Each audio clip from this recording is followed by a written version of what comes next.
police targeting business owners who they believe are in breach of the law. The latest takedown just last night. If you haven't been visited by the police as yet, all we can tell you is expect a visit soon to be coming. Emergency numbers are back up. The Ranfurly Home for Children looking to extend its program. And we have the land, and we have started. We have received some funds. Plus, new shoes for children in need. It's more of a fun day for them, and then they'd still leave with a pair of shoes. I'm Nikia DeVoe, and this is NV12 Weekend.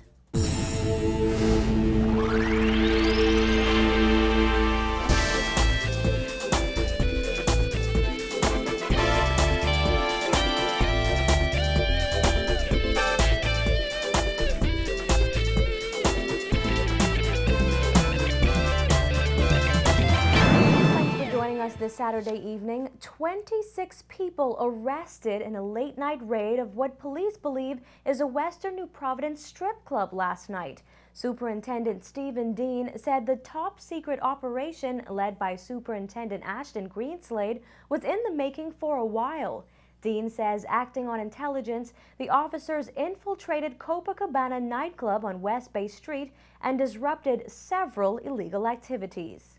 3 employees being arrested, and also 11 exotic female dancers, and they were also arrested, and 12 male patrons who are at the club were arrested.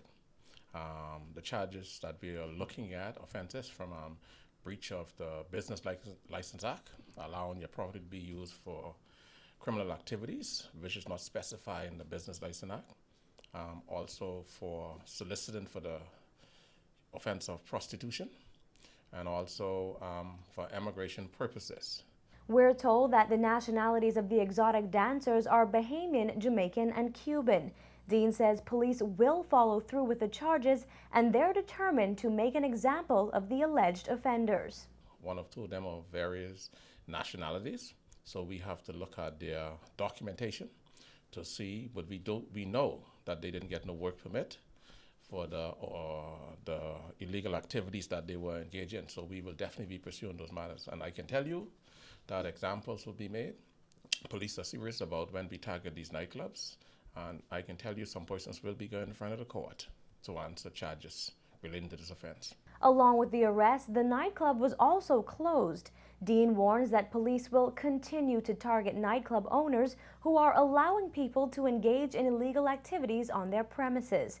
He says that last night was just one of many raids in recent weeks, and according to Dean, there are many more to come.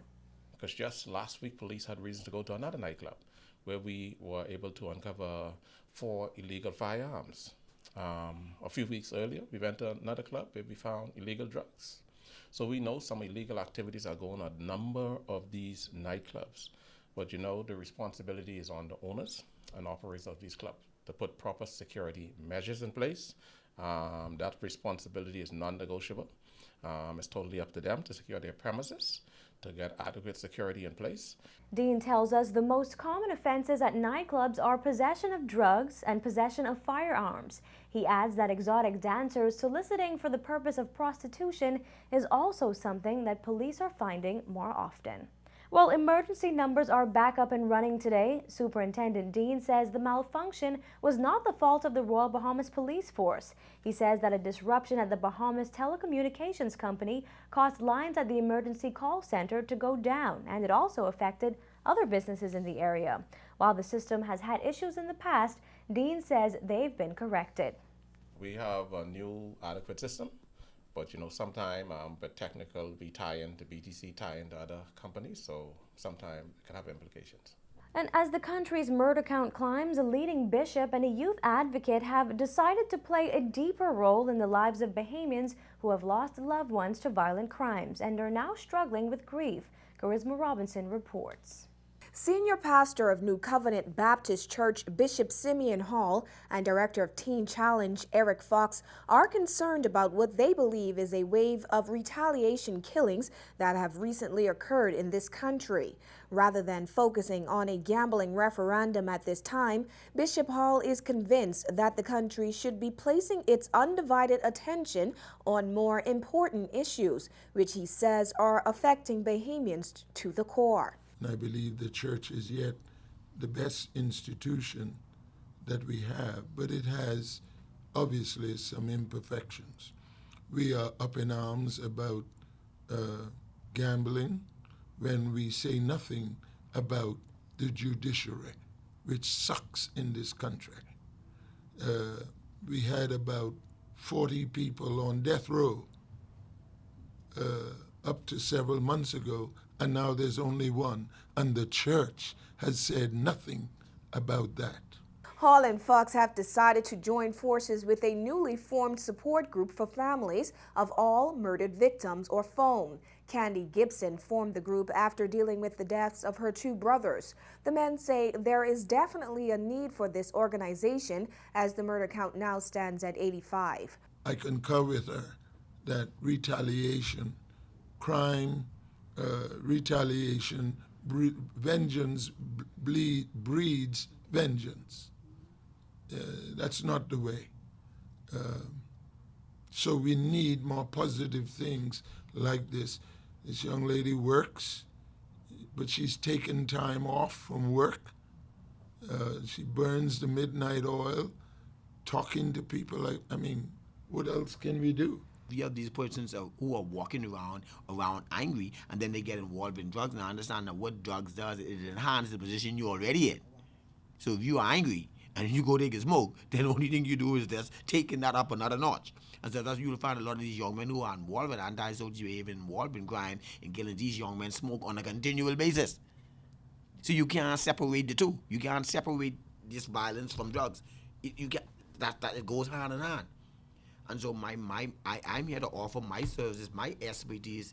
Families of murder victims will be joining with other grieving Bahamians next Sunday at New Covenant Baptist Church, where the names of their lost loved ones will be placed on a memorial wall in their honor. Every year we have people come and unveil the wall. Some weekends people come and just sit there looking at their child's name. Fox believes that acts of retaliation are occurring more because young men in particular did not make it through the grieving process, so they are filled with rage. I believe that a lot of these young men are stuck in the grieving process. And so I'm here to call on professional psychiatrists and counselors to come and stand with us to help counsel these young men, because one of the stages in grieving is you go into anger. That's one of the stages. First of all, is like denial, disbelief. This ain't happening. Then there's anger, and it takes a long time to reach the place of acceptance. That can take years, but you can find people who just stuck on anger. And if you just stuck on that, you're going to find a way to see. Anger is a secondary emotion. What it does, it hides the real issue. It's like the gunpowder behind the bullet.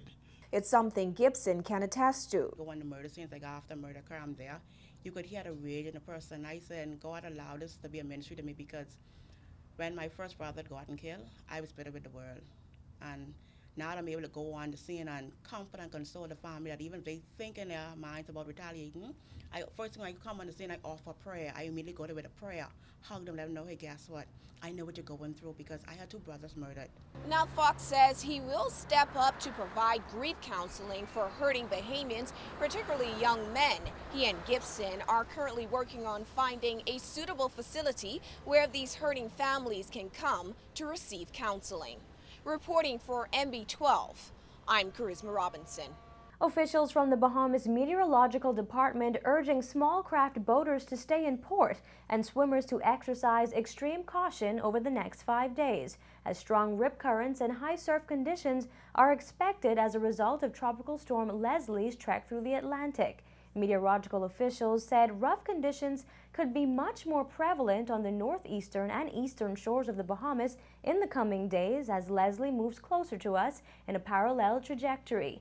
The United States National Hurricane Center downgraded Leslie from a Category 1 hurricane to a tropical storm yesterday, but warned that the slow-moving system is expected to regain strength as it moves north. The advisory said a high-pressure system will provide very large swells that may continue until Wednesday. Meanwhile, thunderstorm activity has been forecasted to continue into tomorrow across the northwest Bahamas.